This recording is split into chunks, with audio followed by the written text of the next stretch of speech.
Good Monday morning, everyone, and welcome to Perspectives. It is Monday, June 28th, 2021. Yes, already saying goodbye to June, the sixth month of the year. Half of the year is gone. Could you believe that? Yes, it is. But anyway, it is Monday, a brand new day, a brand new week, fresh perspectives. Wherever you are, trust you had a really good weekend. If you went out and enjoyed the cricket and showcased the beauty of Grenada to the world, the magnificence that is, not just beauty of Grenada to the world. Hats off to you. I am Brenda Batiste, wherever you are joining us this morning. Those of you streaming us online, we'd like to say a hearty thank you. MTV on air, thank you as well. Of course, there's Mikey Live, TNR Communications, Partygrenada, our own Perspectives page, and Sister Eyes in Carriacou. Good morning, everyone. And it's time to introduce our expert talk panel, our Senator Christopher Diali and Mr. Byron Campbell. Good morning, gentlemen. Good morning, Brenda, and happy goodbye June to you. I don't know if that's a thing. But yes, the world is, and this time is moving so fast, you can't believe that half of the year is almost being completed. June is a marker. June is a marker. Well, for us, hurricane season and all of that. And so yes, it is a time when we have to take some reflection. I want to say congrats to the people who put on the cricket at the stadium yesterday. I went to the stadium yesterday to watch that cricket. Obviously, I didn't like West Indies losing, but I support the fact that, you know, an excellent job in terms of the organization. I was disappointed with the crowd, and I hope that is not a reflection of our level of vaccination in the country. It is. It certainly was a good day. It was a lovely day for cricket, and I think everybody who are cricket enthusiasts enjoyed themselves. I think we have some issues to talk about, Brenda, this morning. I want to quickly talk about, you know, the curfew and vaccinations. Byron, I don't know, and I am seeing and hearing about this incident in Birch Grove yesterday, and it's disappointing to know that our people are starting to behave. I don't know if because, well, I can't say we're in lockdown. Because the kind of freedom Grenadians have, whether we have curfew We're or not, not in lockdown. You have to question the fact whether or not the curfew is working and the police, what is the issue with it? Because you see so many people out around that time or close to the time of 12 o'clock, and there just don't seem to be any adherence to it. So the issue is it really an issue, something that we need to look at and what needs to happen there? But it is certainly not a good thing that is happening there. And of course, Byron, I think the biggest thing for me this week was the whole issue of the Grenada Olympic Committee and that report that came out in the newspaper. I am privy to have a copy of the report, and it's a damning report, I must say. And you know, a certain number of the executives resigned prior to this report. There's still some there. I think everybody should offer their resignation based on this report and have a deeper investigation happen. I don't know if it's Integrity Commission, FIU, or who needs to be brought in. Right. But clearly there are issues of fraud based on the report coming out from the Finance Committee. And I think all the principals, the President, the General Secretary, everybody needs to step aside and have a proper investigation done further to what has been done already and take it to wherever it lands. I mean, because it's just disheartening to see what has come out there and what has been going on for so long. With not our monies that is given to us internationally through Olympic Solidarity to execute certain programs, and you see all of these things. I mean, the mere fact that we could have had a treasurer involved in be part of the association and allow so much cash transactions to go on says something is not correct in what is happening there. Why are you looking in my direction, Chris? No. I want your comments. I want your comments. Because you know it really annoys me. Fine, and let me say good morning to all listeners and viewers. I started it. You did, yeah. I'm going to come to it. But the cricket, I was there yesterday. Beautiful day for cricket. My only thing was that it should have been a water bar. You know, patrons should be allowed to purchase water, and this was not there. But beautiful cricket, entertaining. We lost, no big deal. We had fun. We'll win the other 3 games. Wait. So you didn't have water in the bars? No bars, so you couldn't buy anything. So you couldn't bring water? Yeah, you can. You could have. Yeah. Right, but if you knew. But of course, it was said over and over. Yeah. Okay. You decided to go to cricket last minute? Fine. Yes, that's what happened. It's true. All right. Because the organizing committee, they preached it. Okay. Yes. Right. So next game, I know this. Please. And that's tomorrow. Yes. So buy your water today. Exactly. No problem at all. I didn't know. Chris, I come back to this Grenada Olympic Committee first, but I want to make a few points here. First of all, the Abdala vaccine, the Cuban vaccine, big deal. 92% efficacy, they say? Big deal. I know a lot of Grenadians have been saying, because of the confidence they have in the Cuban health system, that look, they're going to take the Cuban dose. But let's be real. We've seen that now. I don't know. We've but anyway, seen that now. This is big news for Cuba, the economy and everything else. I think I'm very proud of them. Well, just quickly to say, the only thing with it is that I think the only detractor, it's a 3-shot. Three shot. Okay. So people who have needle phase, it wouldn't work for them. So that's the downside. But the other side to it is that they have spent a lot of money based on the Al Jazeera report, and I think Caribbean countries should help them recover some of the spend. It's a good deal. The other point I want to make here is we have an issue here with airlift for freight, Grenada export, fish in particular. It is very frustrating. Fishers are losing a lot of money and very frustrated because we can't export our fish now. Our airlift, we have one flight out, Amerijet, and this is inadequate. In fact, St. Vincent, we have to send fish to St. Vincent to try to get it to export into the U.S. market. So we have a problem with air freight, and I think this is something we really should look at because it's hurting. You look at Grand Mall during the week and scores of fishers with their boats, a very angry scene, you know. So this is something I think we should target. But let me go back on this point you raised, Chris. Vis-a-vis that report. Just so we clear, Mr. Campbell, just so we clear on the fish story. Prior to now, what was happening per week? Okay, how many flights? What did we do per week? Well, American Airlines, we used to send fish transit to the UK, and then from the UK it's shipped to the United States. So on average per week, what were we lifting out? You're looking at, in terms of boxes, tons. I don't have the numbers, but it's significant. Because remember, the value of our fish export is more than our agricultural export. Oh, absolutely. So it's big business, and this is the height of the season. Right. That's the other point. So then we need to do some more, because American Airlines, they're coming in Wednesday, Saturday. So if we could probably get a third one in or use one of those. Right. And I mean, Carl is flying, so we could make some arrangements. I was about to say that because Carl is flying, but not into Grenada because of what still is happening in Trinidad.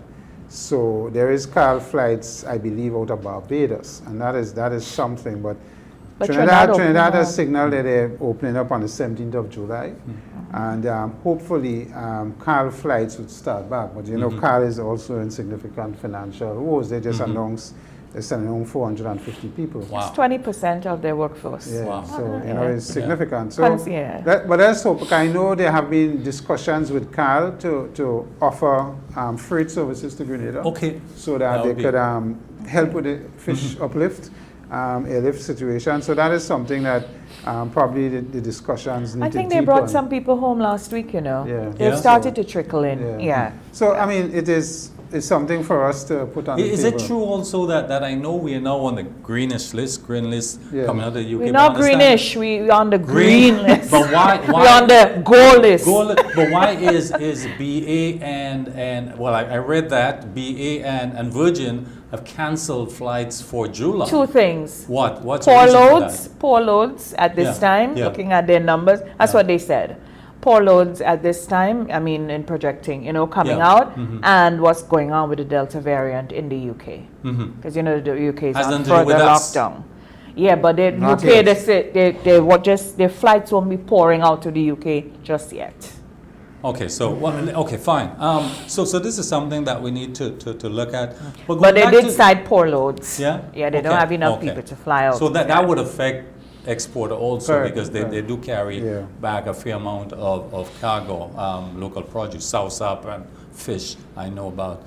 But this LOC, Grenada Olympic Committee, it's disturbing. In fact, when I read the report, Chris, I'm embarrassed. You know, frankly, that's what I have to say. I couldn't imagine that international organizations, a national organization, that you'll have such looseness, such arrangement. And as you point out, I mean, this report is there. It's in a newspaper. In fact, when I read a newspaper is advocating that the police should intervene on this, as you mentioned.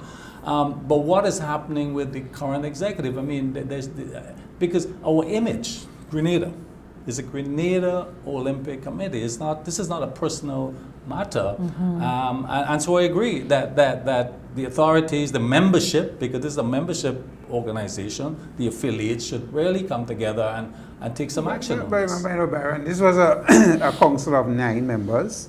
I think 5 resigned, only 4 people stayed on. Yeah. Okay. And I don't know if they stayed on because we have Olympics coming up and they want to attend the next Olympic Games. And I just think that should not be happening. And we should put our feet down on this thing, and that all of them should be suspended in some degree until the investigation. I mean, to put my goodly senator. let us be real. I mean, this is what is happening with us here now. And why would the president, the general secretary, and treasurer, and all of these people continue to not say that they will step aside in the face of this report? What was alarming for me, I didn't bother with the newspaper because the newspaper normally injects their own feelings and their little hearsay and thing into the story. But the report itself came into my inbox. So I paid attention to the report because it is written by, obviously, people who, they are dispassionate. They just write what they found, right? Yeah. And one of the things was, like you, I was a little surprised by how the transactions were conducted, because you're thinking a local Grenada Olympic Committee will be guided by the governance structure of the International Olympic Committee. Absolutely. So I was a little taken aback by how that went, and it's just unfortunate, the entire thing. And because Grenada is a small place and the parties involved, sometimes it's kind of hard to divorce your feelings from what you're seeing, but it is what it is. And so I think the recommendation that you made earlier, that those who are on should just recuse themselves. They want to call it that for now. Yes. If they don't want to resign, it's the correct thing to do. Just step aside. But the question I want to ask, though, now that we are here, and in terms of the Grenada, the governance of those sort of organizations in Grenada, what's the remit of who would look at the GOC? Would it be the GOFIN? Would it be the Integrity Commission? Who does that? Well, I mean, I'm not, before I came onto the program, I was trying to understand if it was within the remit of the Integrity Commission to investigate, or would it be in FIU to investigate? Because it speaks of fraud, alleged fraud, within the organization. And when you look at the volume of cash transactions, we all know that cash transactions does not carry audit trail. So the fact that you're going into cash transactions says that you're probably looking at as a mechanism where there will be no further audit trail to find out how these monies have been used. So that in itself presents a problem in the systems that they have, or lack of controls that were there. And that these guys and these ladies and gentlemen sat on this council and this board and did not challenge that mode of operation. It doesn't speak well to that. And then I think another thing we need to look at, and we often don't pay attention to in Grenada, is organizations or individuals who audit these organizations over the years. And what we find is sometimes we just take what an auditor says, or when things get hot, an auditor pulls away or say, or that kind of thing. But people need to, who checks to make sure that what the auditor did was all right? Football Association, who comes in?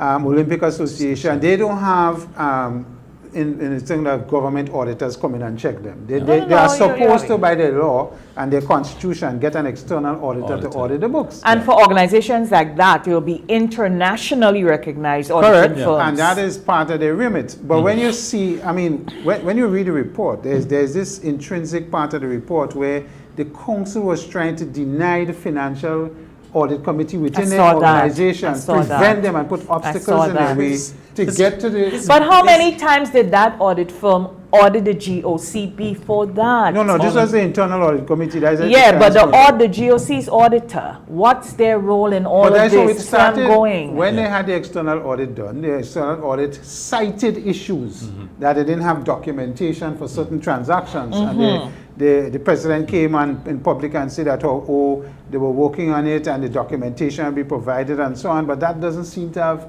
occurred. Okay. And this is what started this investigation in the first case. And Chris, is blatant. Look, in fact, the modern thing is to now me, organizations. you know where I'm going with this is that these things don't happen over one day. Yeah. So to me, there's a history, and so everybody who was involved in the daily operations, the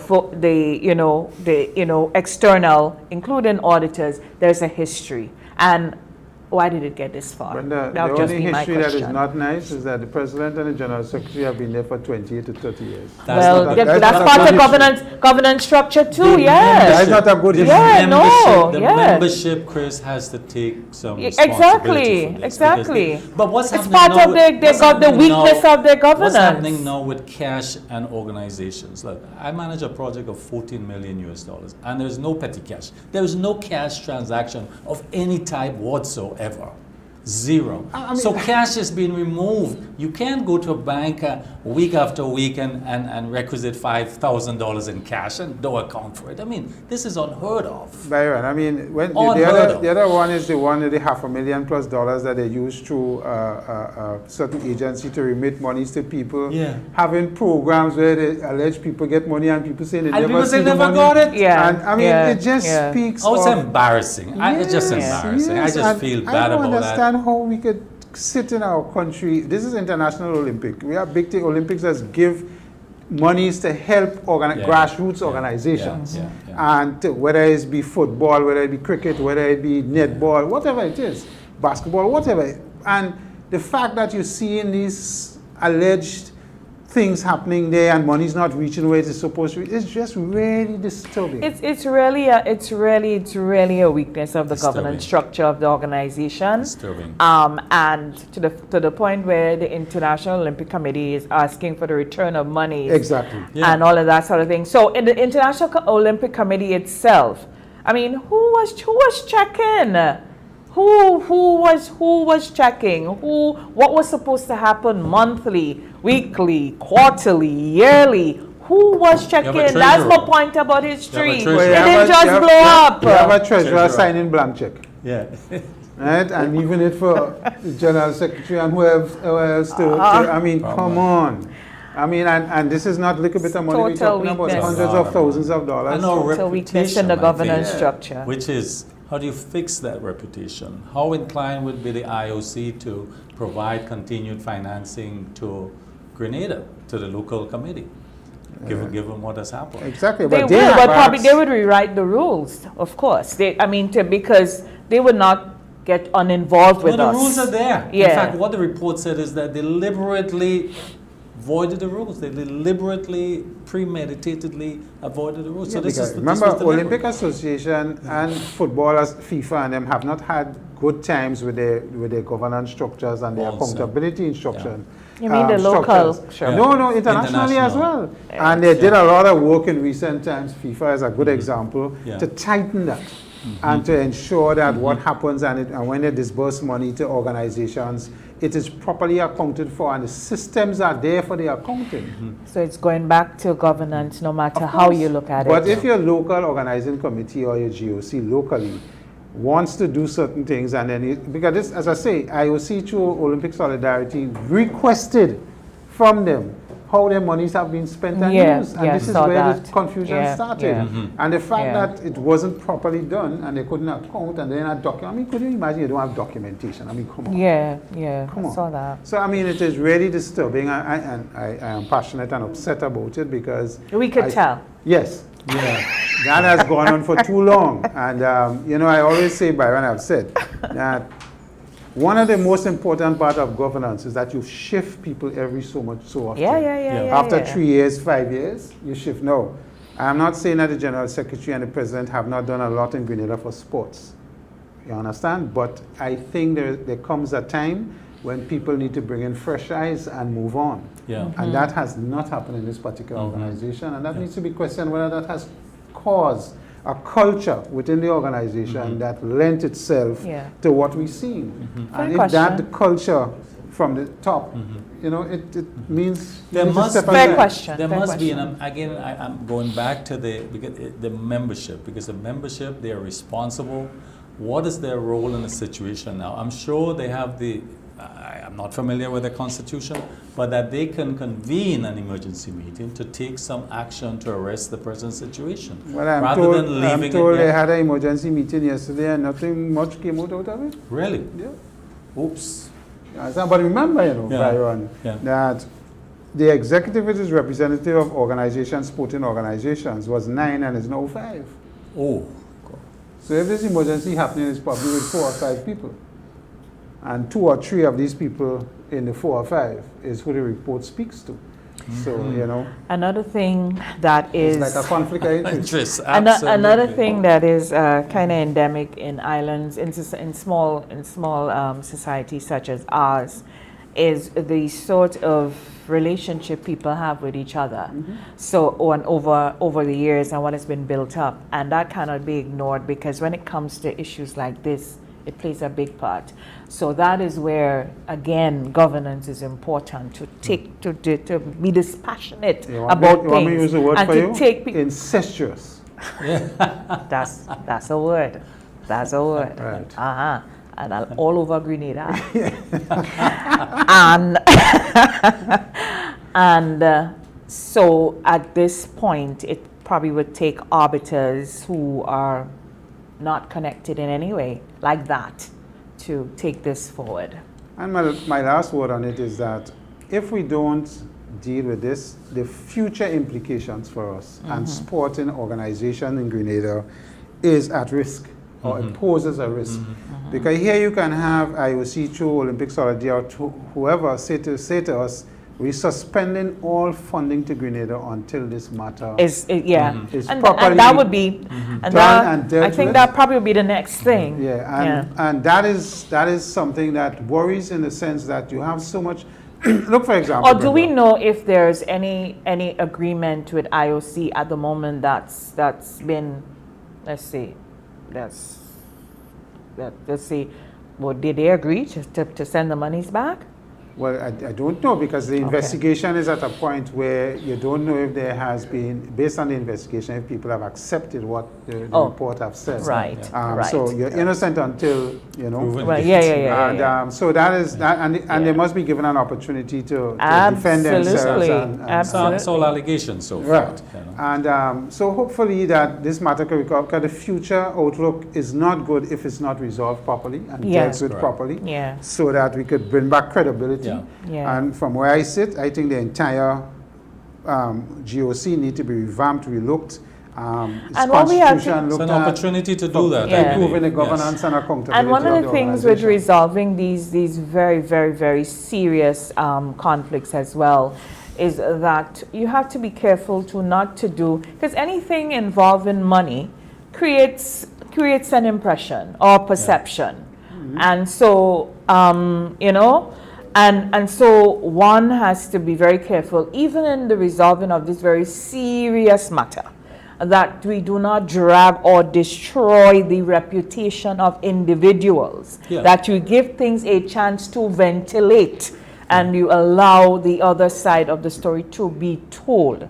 What comes out of it, let it come out of it. But we just have to be careful about that, because we do have a penchant to just draw the guns and the blazers and just go crazy And at granted, people. To be fair, Yeah. to be fair. Granted. The other thing, Chris, when you touched on it in your opening, is that the alleged, what we heard about the police matter on the weekend, where police individuals and women were assaulted in the Brudge Grove, Maribor area, somewhere there. They had to run for cover, vehicles were damaged. This is a fact. This is unacceptable. This is really not good. It is unacceptable. We are having there's a tonality, a tone, a vibe, an energy that is anti-law enforcement in this country. And in recent times, there are a couple of policemen that have not helped the situation. Yeah. Right? But what we see is that the police are even making a serious attempt to deal with their own. But there is this whole energy that is anti-authority, anti-law enforcement. You know, we need was we have we rights, we this, we that. So if at a certain time that you're jumping up, you're alcohol involved, whatever, the police come to put peace, of course the police is your enemy. And you're so riled up you would lash out. But we cannot allow it. We cannot allow it by any stretch of the imagination. It is not right in any form. That's how criminality creeps into society. Trinidad sat back and watched all these things happen. Now look at that place. I mean, we know, no, it cannot happen. You know, my comment on this, Byron and Brenda, is that I think mixed messages have been sent from the security force as it relates to enforcement of this curfew. Because you see a relaxation from the police point of view saying, okay, yes, it's 12 to 4, but we're giving people and so on. There's this message that, yes, the curfew is there, but we ain't enforcing it with high degree of insistence. And then you have this incident happening where they see this gathering and they decide they will enforce it, and then it creates a problem. Yeah. Wasn't it before midnight though? Yeah. Yeah, it was before midnight, but I mean, it was approaching midnight, so the police was being proactive and saying, listen, let's deal with Time it. to wrap up. But you can't send mixed messages. The population has to understand if we have a curfew from 12 to 4, it is 12 to 4. And it must be enforced. Everybody must be home beyond before 12 o'clock. And we have a lot of things happening. I mean, even fetes, you hear about people having fetes that starts at 11 and goes till 5, and you know, there's a lot of things that happening. should not happen at all. Right, there's a gathering. Yes, and okay, yes, our COVID environment has been well managed, and that working to our, not to the benefit that we wanted, but we need to get the messaging clear. You are always somebody about the messaging. And we need to get a message. If it's 12 to 4, it's 12 to 4. Insist that it stops at 12. Right. And we cut it all. Because people... But it can't stop at 12. It has to stop by... No. By quarter to 12. Be home by 12.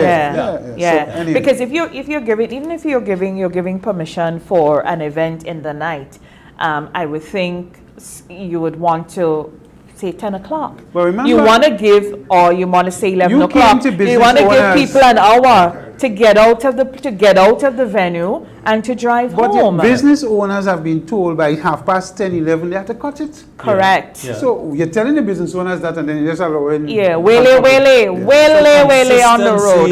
Messaging. The messaging, zero tolerance outside of that. I don't like the zero tolerance. I know we have to start it with our guests. So. Tolerance should be open, so there we go. But anyway, just like to say congratulations to the local organizing committee for these this 5-match series T20 West Indies versus South Africa.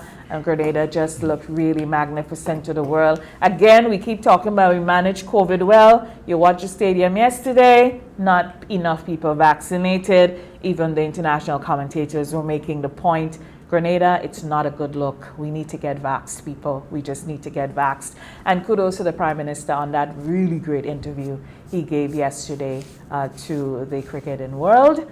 Just selling Grenada to the world. Rocks. Yes, he did a really good job. So great one.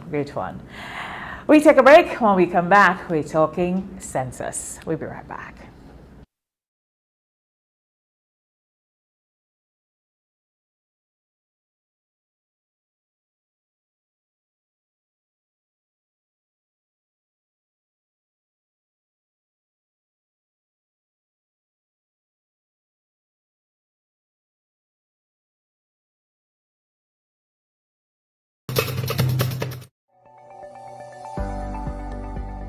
Get vaxxed. It's your best shot.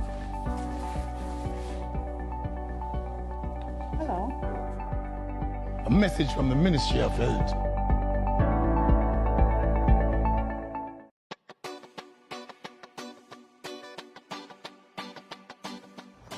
I accepted the COVID-19 vaccine. Initially, I felt fine, but later that evening, I had a headache. The next morning, I woke up with fever. chills, body pains, and I was just really, really tired. The symptoms continued, and that evening I was out by 6 p.m. The good news, the second day after my vaccine, I got up feeling great. No more side effects.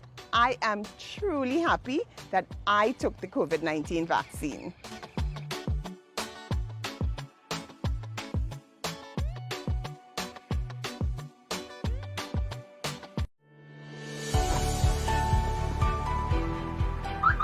I took my best shot for the safety of my community.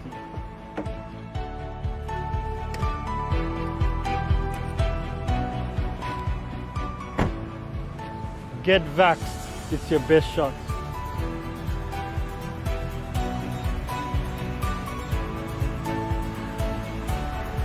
A message from the Ministry of Health.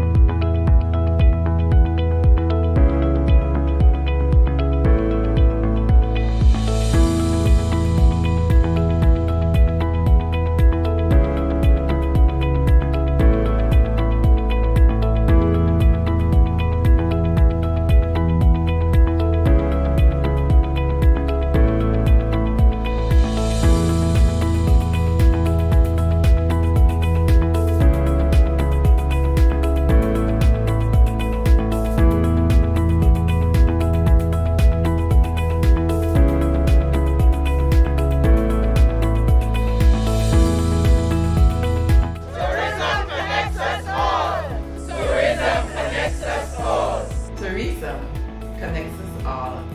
Tourism connects us all.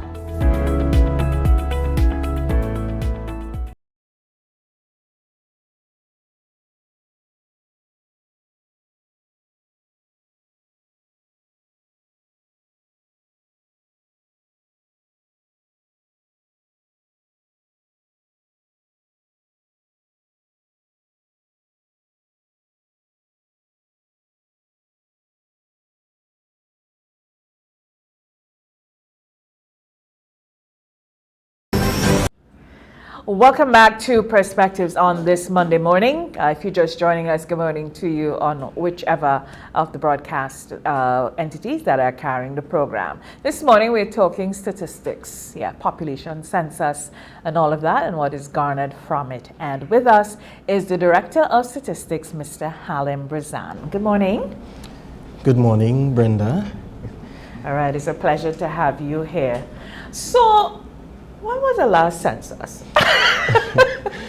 So a census is normally done every 10 years. The last census was in 2011.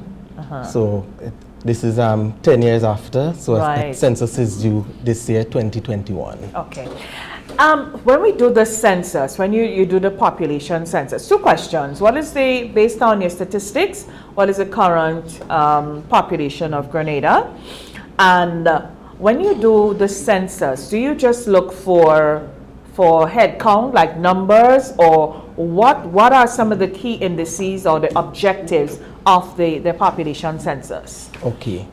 So the last population and housing census, the population totaled around 106,667 persons.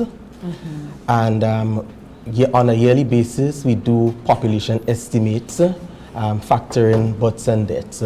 So currently, the population is just over 112,000. 112. 112. That is what we estimate, but it's always good to do the census to know that to solidify the data, to see how we did our estimate and make corrections going back if necessary.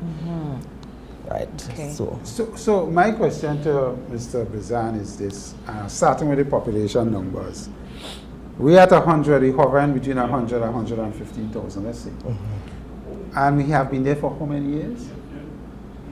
In that number? I mean, okay, a census is every 10 years, so let's go back 4 decades. What has been our average population number over the last 40 years? Well, it's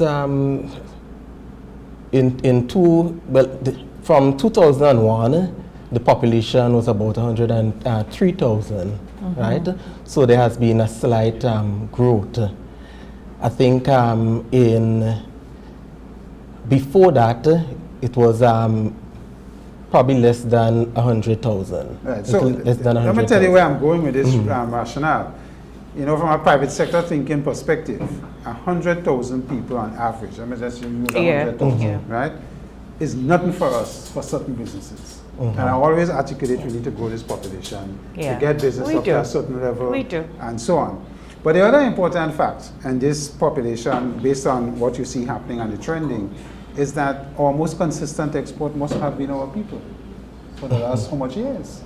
Because if we stay almost constant, I mean, I am certain it's either our ladies are not making kids and so on, or debts are much higher than births, and as a result, and if debts are much higher, then it should be dropping. But if we've seen a slight increase, then it means it's the other way. But it also means that to be at that consistent level, we really moving our people out of this country. Yes. Would you agree with that? Well, migration has a role to play in it, but also we have seen a decline in the fertility rate. What is the average now? 1 point what? It's less than 2, about 1 point. Less than 2? Yeah, less than 2. So it's actually below replacement level. Right, so that is a problem also. Right. So that is why we saw a very slow growth from 2001 to 2011. So there was a slow population growth. So that's Mr. a big deal. Yeah, so Mr. Brizan, again, I want you to speak a little more about it. Again, these numbers and the facts and the data that come out from that must influence policy. Definitely. Right, and I think that is what we are about. Because if we have that, then it says to our government and our policy makers that we have to involve ourselves in some form of migration program to get more people into our country. Not only that, social security too. Exactly. It begs the question, why are we taking so long to implement the things that the NIS have been, that's correct, battling about? That's because all the policy issues. Here's the data. So what are we waiting for? So my question to you is, let's talk about the census that's coming now and tell us exactly some of the things that you're going to be asking people to give data on. Okay, so normally the sections in the census are standard, but the information coming out is very valuable. So we collect information on the demography of the population. So very important, yes. Very important. Age, sex, religion, ethnicity, also fertility, marital status, union status. Right, so that is basic, and also relationship to head.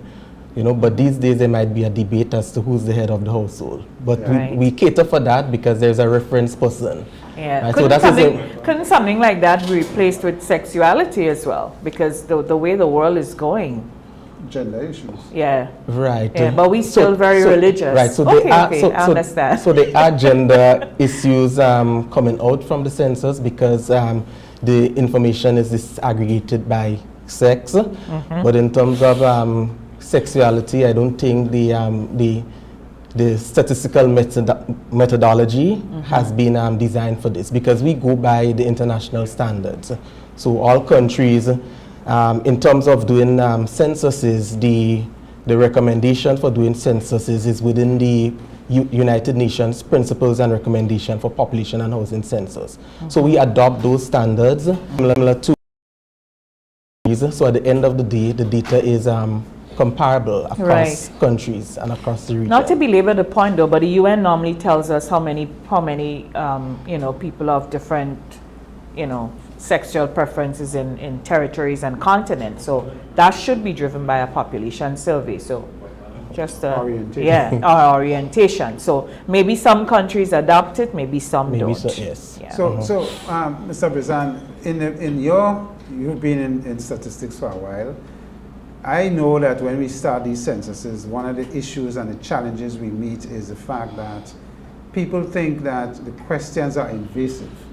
that you come, because you just mentioned a few that you ask, and some people are, why you want to know my religion, why you want to know, you know, who is the head of this home, and you know, why these questions, because they sound very intrusive, so a lot of people sometimes don't answer, and then they give you the wrong information because they just want to get rid of the enumerator and so on. What is your department's take on that, and how you plan to mitigate some of that resistance? Okay, so the persons need to know that the information collected is important for policy making, and we serve a number of different players. Right. The government, the private sector, persons doing research, for example, students. A number of secondary school students use our data for their school-based assessment. Right. Also information for development partners and funding agencies. Absolutely. So that it would put Grenada in a good situation for accessing. Or bad situation. Right. Or let's not say bad, weak area. For accessing funds. And it's also important to have the data because, I mean, we cannot plan without sound statistics. And the information that we provide is a public good. Just as you have the health system providing health as a public good, the police providing security as a public good, we also provide a public good, and the information is also important for government to plan better, effectively, so that resources can be optimized, or scarce resources can be optimized. It's also important for disaster preparedness, right? Yes. And now that we're doing the census, we are putting in place or utilizing geographic information system, right, so that we can actually know where persons are located.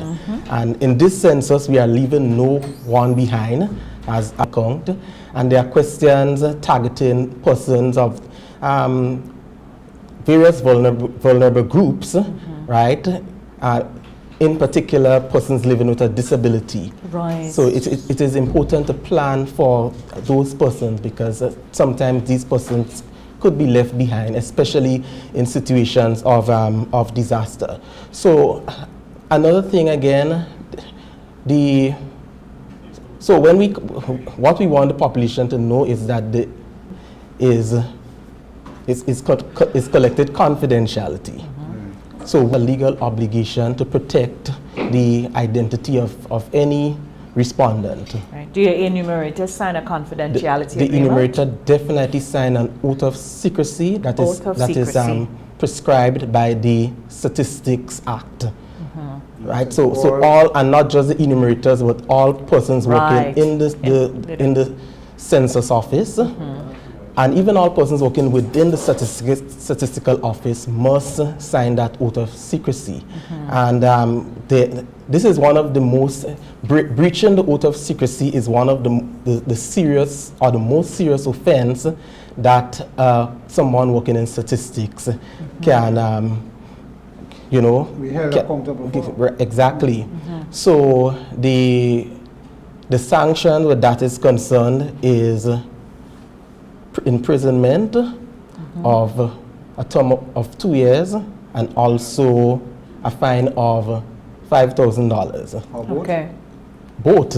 And so it's not all. It's prison and fine. So it's pretty severe. Another serious offense is a falsification of information. So we have to ensure that the information that we collect is reported correctly, and any enumerator cannot sit down, and any enumerator cannot sit down at home and fill up this information. They are checked at home and fill up this information. They are checked in place, because we have gone electronic with our census. In fact, this is the first paperless census. We have been doing paperless surveys since 2016. you know, which is one of the reasons why we were able to increase the frequency of some of our surveys. Like now we do the labor force survey on a quarterly basis. Okay. And I mean, we disseminate the information. It's on our website. Stats.gov.gd. So, and you can find information on the past census as well, right? So, say that again. Stats what? Stat, what is it? STATS dot gov.gd.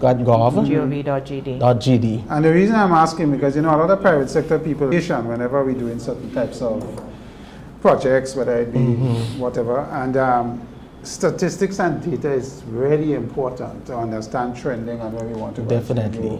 It's what drives decisions. And policy. Not only that, timely information. So when I just heard Mr. Brizan say that they're going electronic, I got excited. Because you know the timeliness of the information is also critical. For everything we say critical about the government agencies and the public service, I think one of the best things that has happened in the last 3 years is the digitization of the service. It's so easy to pay your land tax, your Mr. President, I really want to congratulate the department on that move. I think that is an excellent Lots of move. departments So tell us about when is this survey supposed to start? When the census is supposed to start and finish, and in terms of cycling, how quick you expect to have information come out and so on? Okay, so you would appreciate that the census is a massive undertaking. It's actually the largest statistical undertaking and also the most important one that we have to undertake, because it gives us baseline information and it charts the way forward for the next 10 years, especially in terms of our building our sample frame, because we get our sample frame from the census. So our start date is the 15th of September. Well, the process has started already. In fact, we have started since 2 years ago. We are planning for the census. So the actual process has started, because there's a lot of mapping work that needs to be done for the census. But the actual date for the start of enumeration is the 15th of September this year. And this date is known as the census date. Most countries have their census date, and it is a reference date by which the data is collected. So the data from all households will be collected as of the 15th of September. Where we hope to be in the field. The COVID situation presents a lot of us, because it's the first time that we are undertaking a census during a COVID environment. So we want to give ourselves enough time to complete the data collection. But you're one step ahead, because it's digitized. So you're not exchanging paper. So normally it is about 2 months, and we hope that we can do it within 2 months. But we're trying to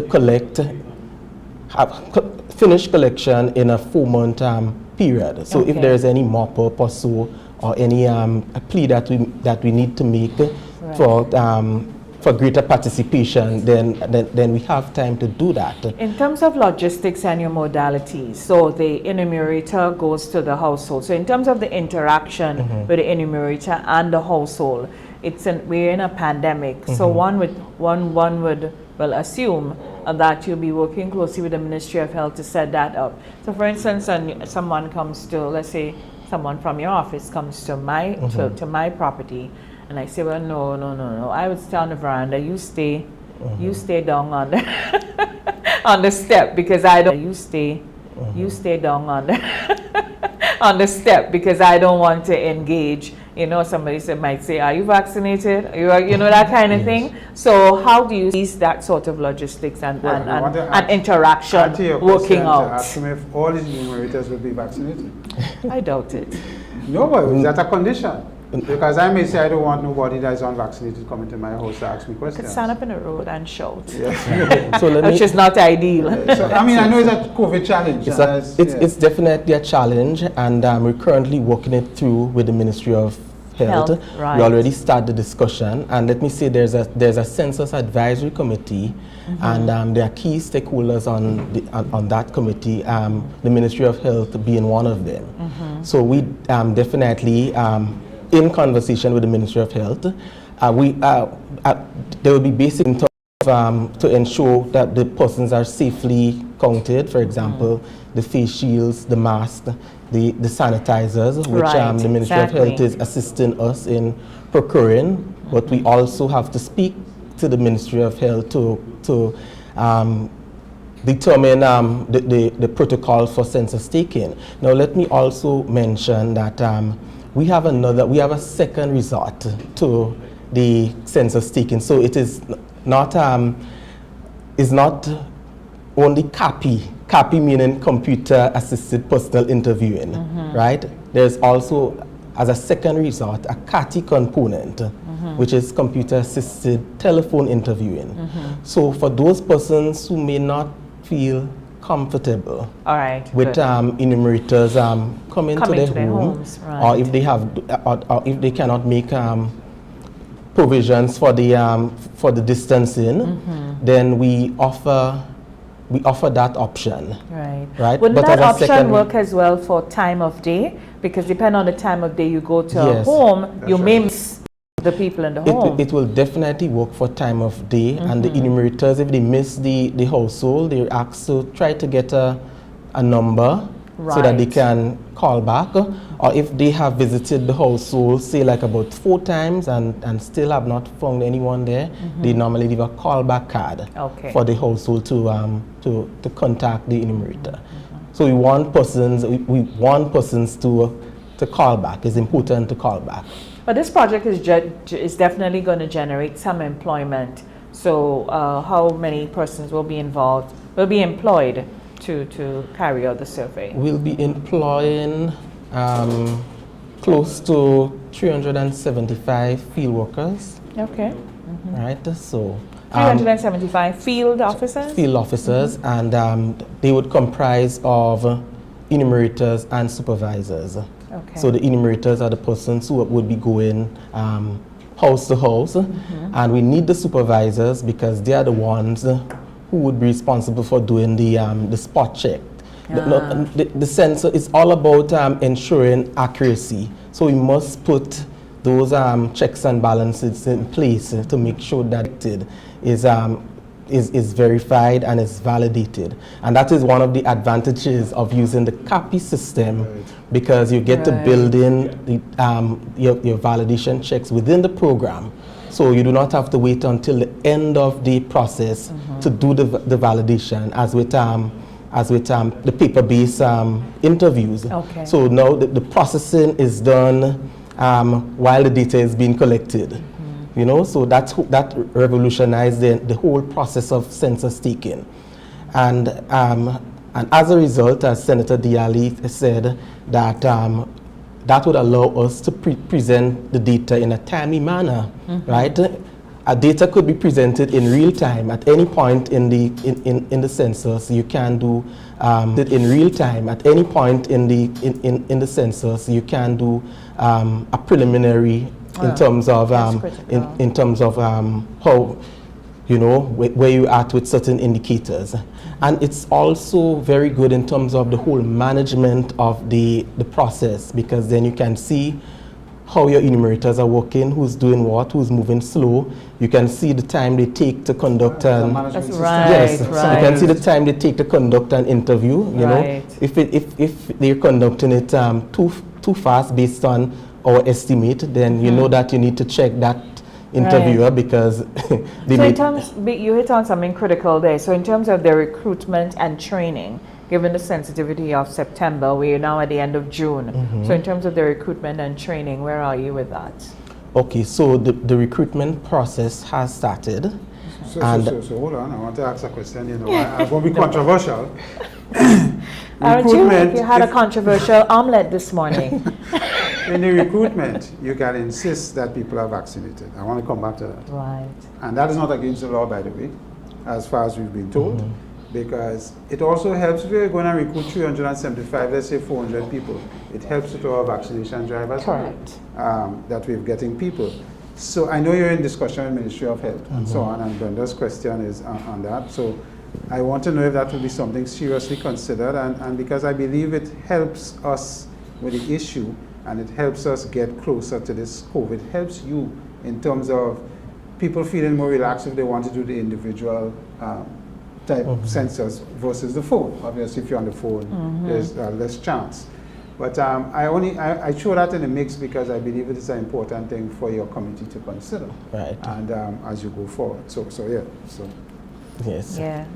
So That's okay. critical. What is the average? Sure. What is the average time you estimate an interview will take? So let me give you an example. In my home, I have 4 people: myself, my wife, and my 2 children. Is it possible for the head of the home, let's say it's my wife or me, to do the interview for everybody, or would you like to see each one of the 4 people be interviewed? The ideal situation is to interview everyone. Okay. But I mean, you may not find persons at home.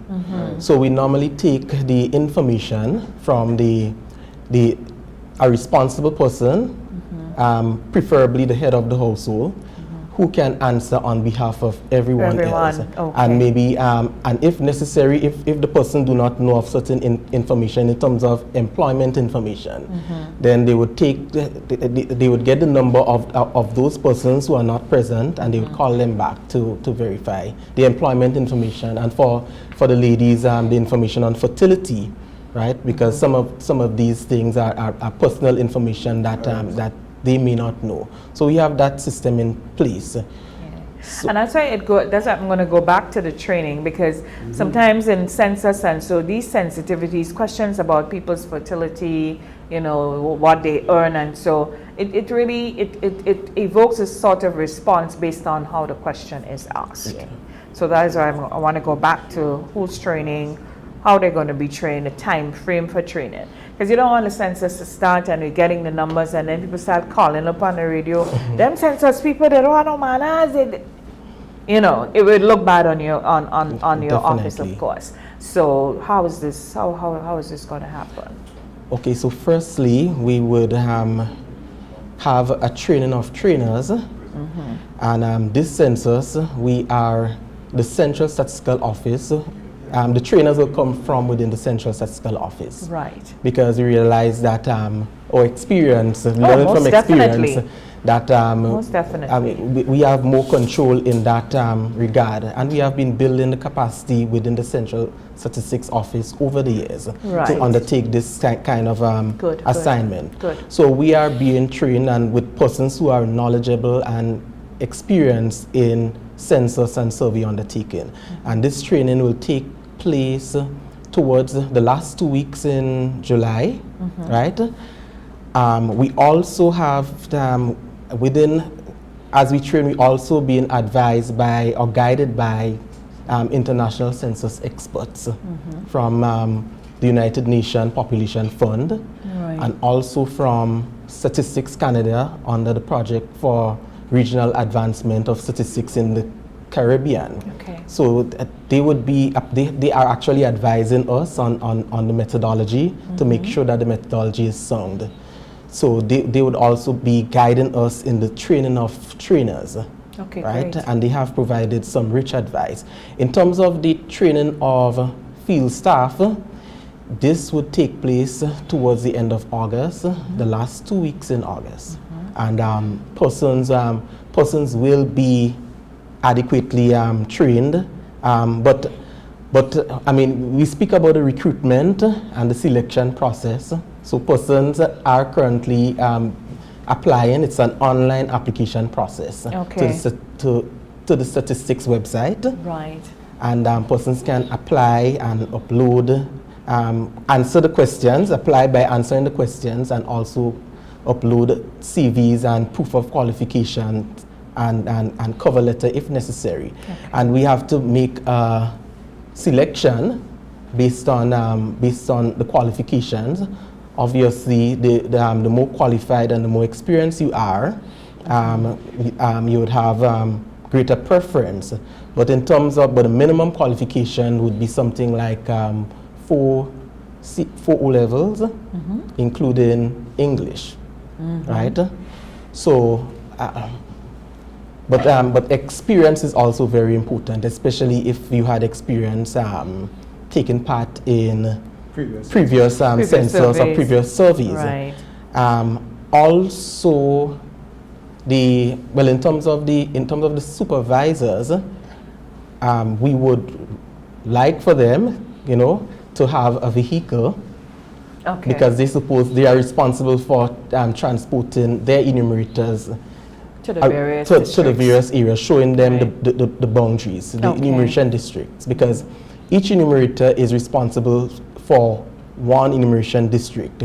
Right. And we within the training, we have to show the enumerators how they should canvass that enumeration district to ensure that everyone is counted. Okay. So let me just ask you a question on this election. Sorry, Brenda.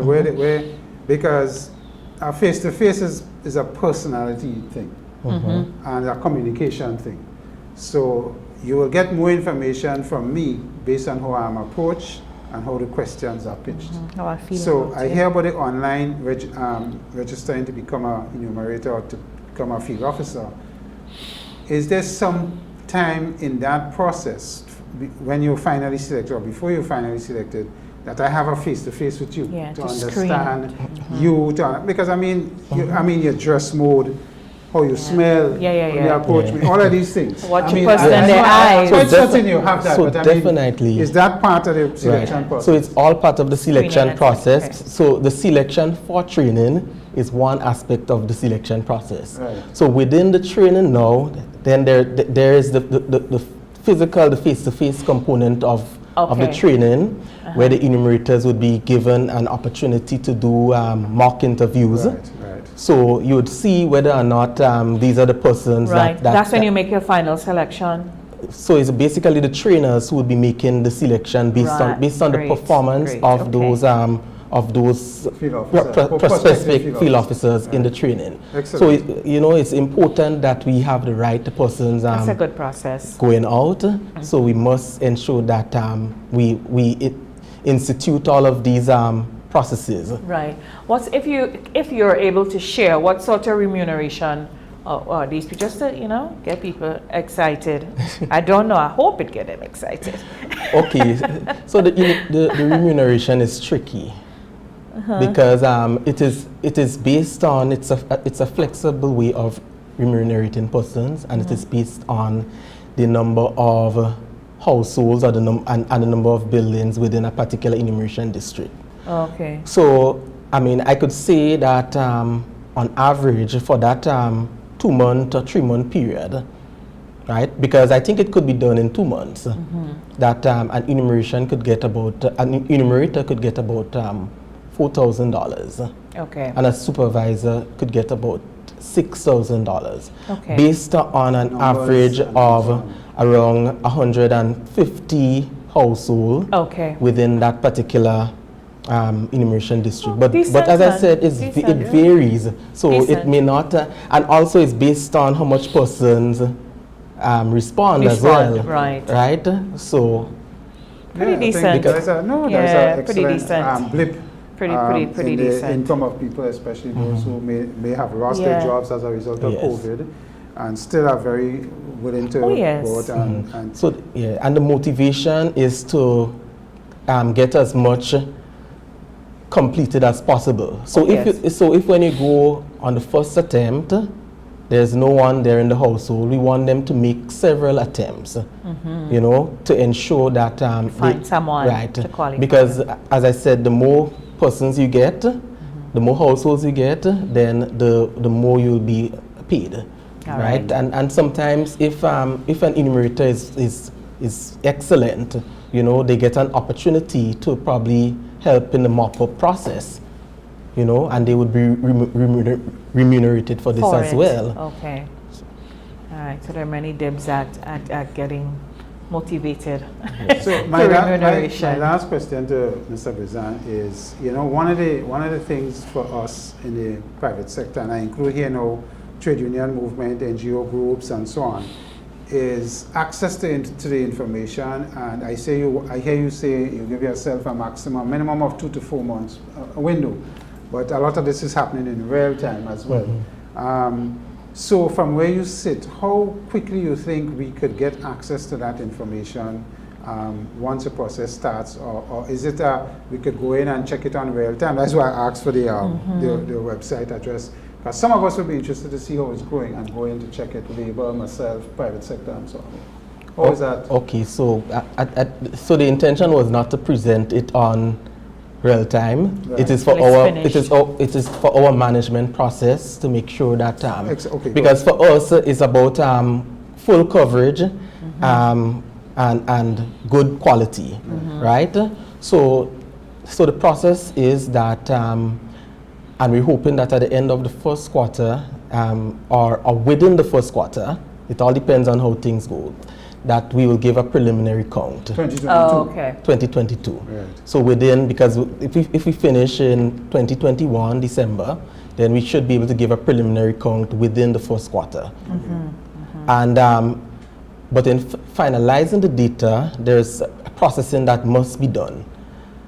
Last census, the processing actually, it took us about a year after the census to release the final data. This time we want to cut it down, so we probably could start releasing between 9 to 12 months after the completion collection date, right? It's a lot of processing that has to go into place, especially for the economic section of the census, because we collect information on industry and occupation. Right. And for every single, I mean, that is not an automated process, because for every single economic activity, so I mean, persons have to state what is the main economic activity of the place of employment. Right, we would have to code it. That cannot be done automatically, because one of the things that I note a weakness from last surveys is that you don't get a real sense of the informal sector and what happens. You see a home, people are doing well, the home is being maintained, and they tell you we're unemployed. But you must be living somehow. Is there an informal thing that you're doing? Are you self-employed in a certain way? I'm not talking about illegal stuff now. I'm talking about legal things. But is it something that, and that informal sector has been a big challenge for us? But we do collect information on informality in our labor force surveys. That is an aspect of our labor force survey. Okay, great. That you'll see information. Information is also reported on the on self-employed as well, right? So there's the information is captured, but I think we need to do more in terms of the dissemination of this information in terms of what are the conditions for informality, you know, and they are these we are studying, because it's not something that is fixed. Well, it will be useful because it will make doing business easier for them and for the places who they go to get service. For instance, a bank, a credit union, or somewhere like that. So, I mean, presenting it in a holistic and more detailed way, driven by numbers, will be listening to Mr. Brizan now, I think, Mr. Brizan, I want to make one suggestion to you, that you and your team come out to us in the private sector and labor and so on, and do education sessions for us as well. Definitely. Because I hear you say now in labor surveys there's an informality. I never knew that. So probably there is time for your department, probably after this, to do a structured rollout to us, come and educate us on what statistics you compile and what is available to us, and the type of information. I don't think a lot of us know that. Yeah, that'll be useful. Because we collect a lot of information, and well, now that we have our website up, you can go and see the range of information that is collected. And what is on the website is still not all the information that is available, because it takes time. You know, I mean, we don't have a lot of resources. It's only a few of us doing so much, but we're trying to get the information out there as much as possible. And here is a very important point. I think, you know, something that we probably need to look into is greater PR after census. I think our private sector also will be willing to pay for information. Okay. So that is something you may want to think about as well. Because I hear you just mention about resources and so on, and your department should be properly staffed with good people and so on, and probably need to be resourced better. But probably you can offer information to us in the private sector will be willing to pay. I'm certain some of us will be willing to pay for information because we pay for it in other areas when we do other things. So why not your department? Right. So yes, and that's a good point, and we would be happy to gain support from the private sector. But in terms of official statistics that we produce, it's a public good. So it's difficult to ask persons, users of information to pay because it's something that well, you see, you can have a portal. Sorry, you can have a portal and say you have to become a registered member of this portal. This is your annual fee, and then you get access to what is required plus. Right. So these are things. It doesn't have to be specific, but you could have a portal that says. Right. So if there's any things that they would require for us to do outside the mandate of official statistics, right? Then yes, any services that we probably could offer, then in that light, yes. But we try as much as possible to make the information available for everyone.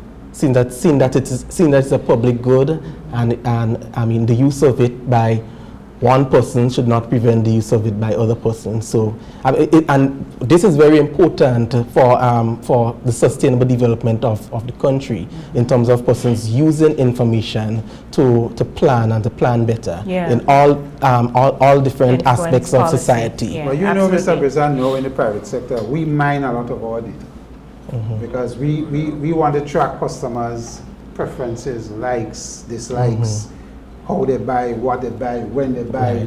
So there's a huge amount of data that we now track and try to mine so that we could resource plan better. Right, and I want to say something about that because in statistics, and I mean there's greater collaboration that we need to have with the private sector because we are now exploring the use of big data within the region, and we know that the source of big data is the private sector, and we hope that this data could complement what we are doing. It means that for us to be able to do this data mining, and so we need to have data sciences and persons trained in big data analytics so that we can get useful information from the use of this information, because big data is information, you get it in real time. So whereas official statistics would have to go through a process, because we want to ensure that the data releases of the highest quality. The big data may not have to go through the same process because it is actually being used. I mean, persons do the internet surveys and you get responses from that, and persons use the information. It's used for everything. So it's something that we definitely have to. Used in retail, to big explore. Retail, and politics, everything. Everything. So we are definitely exploring that. Thank you so very much. And of course, yes, the census actively starts in September. But of course, you're getting prepared. So definitely. Any final words you want to leave with the public? Yes, we want to encourage the public to take part, to participate, most importantly, and as in the words of our slogan, count us.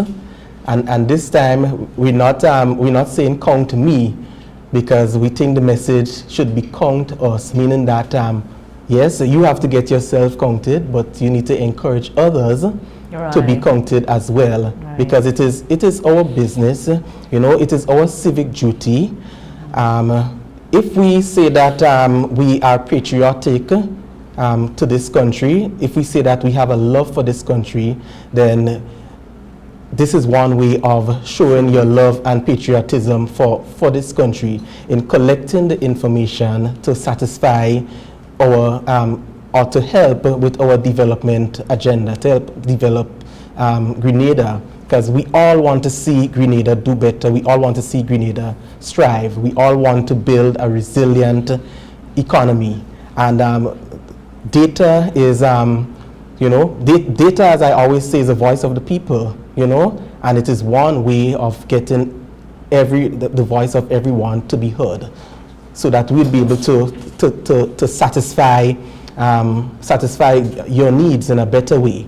And as I said, it's not not just for government, but also for the private sector, because the private sector need the information to plan as well, right? And because they're the engine of growth. Developmental partners also very important. You know, and just to say that that we have an obligation to keep the information that we collect from you private and confidential. Great. And we have even the use of the copy ensures that the information, once the data is entered, it is encrypted. So, and then what I mentioned with the statistics, oath of secrecy, and so all of these things are in place to ensure that the data is safely and securely stored.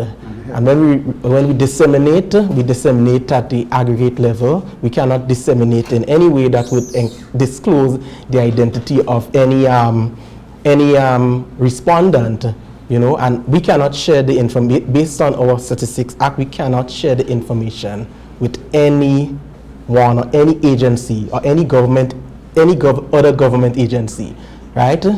So this is prohibited based on the law. All right.